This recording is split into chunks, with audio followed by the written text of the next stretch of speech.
to assist us in better understanding the influence of you and how we can be more intentional in our interactions. Please help me welcome employment lawyer, entrepreneur, speaker, and former chocolatier, Louis Lessig. Let's give a round of applause. So here's what we're going to do today. Yes, we're going to be talking about influence, and I know what you're thinking. We've got this labor and employment lawyer who wants to talk to us about influence. He's just trying to sell something about what he does. I'm not trying to do that at all. Yes, I've spent the last more than 2 decades doing employment law, whether it's arbitrations or cases or motions or advocating for collective bargaining agreements. But that's not what this is about. This is about each one of you. So often, when we go into an interaction with someone, or someone comes into our office, we're not necessarily as intentional as we need to be. Think about the people that work with you. Think about the number of times that you walk into somebody's office, and yes, their screen is on, maybe they're on the phone, and they're also on the phone. Are they really paying attention? Right? Anytime somebody's trying to do something, and they're not sure who's going to do it, 9 times out of 10 you know where it goes. HR. And so what ends up happening is you're looking at a situation saying, I'm not really sure what's happening here. Well, this morning we're going to take a little journey together. Because here's what I know about all of you. There's never a time when you are not influencing those around you. And it doesn't matter whether you're the CHRO or the benefits manager or anything in between. You have to think about, well, how are we truly influencing people? And in order to do that, we need to make sure we're all on the same page. So let's try this. If you think about it, how would you define influence? Would you say it's the ability to cause something indirectly? Is it demanding a result without commanding it? Perhaps it's just this intangible thing, or maybe it's all the above. I mean, I know we all know those folks that you expect something to happen one way and it clearly goes off the rails. But the impression that I got from listening to this woman was that her interaction with HR, it wasn't something that she had been with HR a lot. She really didn't even know the person's name. But she was lit like a Christmas tree. And man, that last interaction with HR was so bad, you could almost hear the venom coming out of her voice.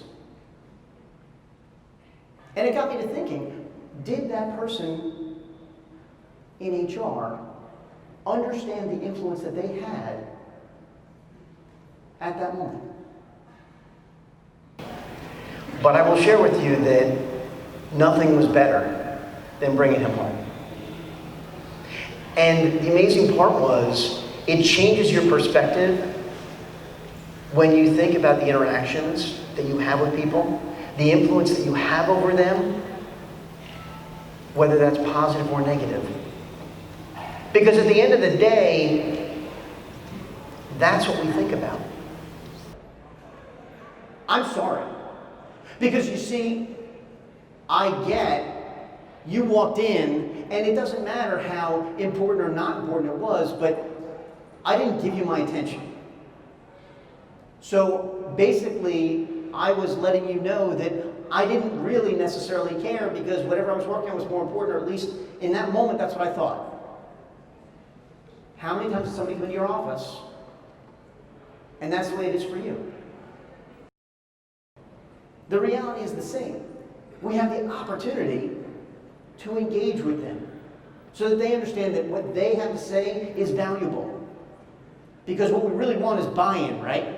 Because 80% of the people drink the Kool-Aid. We're making the Kool-Aid. So we need to be able to listen and actively listen and pay attention to somebody's body language. And you know what? You can always tell if someone's passionate about something because they move closer to you and they start, well, unless you're like me, you always talk with your hands. They get very animated, right? Maybe their tone changes and they get much louder. But it's more than that, because then you actually need to internalize what they're saying. That changes your view of leave. When you sit there and internalize what it would be if I were sitting where they're sitting right now. How would I want someone to to interact with me. Lawyers negotiating separation and everything. Ultimately, I was able to go back to that one witness and let her know that we took care of the situation and she wouldn't have to worry anymore. So sometimes what you really want to be able to do is find a way to understand what someone's saying and engage with them. Because the influence that you have is incredibly powerful. Whether somebody's writing something on LinkedIn, or maybe they're just posting videos on YouTube, I mean, let's be honest, right? That's going to be the #1 place where you get information ultimately.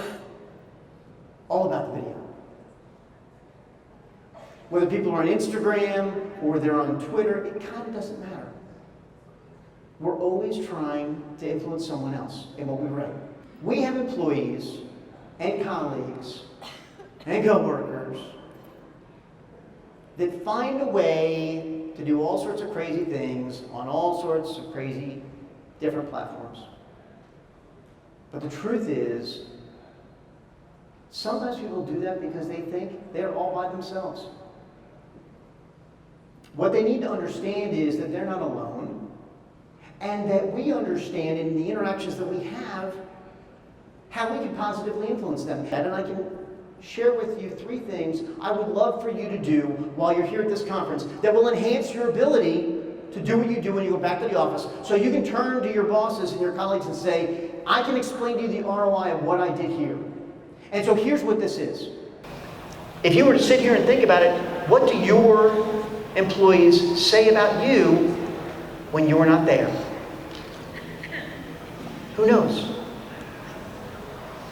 I would think that what we really want to do is find a way to be as engaging as we possibly can, and to find a way to make sure when you're not there, the conversation is just as positive as if they were talking to you 3 feet away. I hope you have a wonderful day. Thank you so much for being here. Have a good day.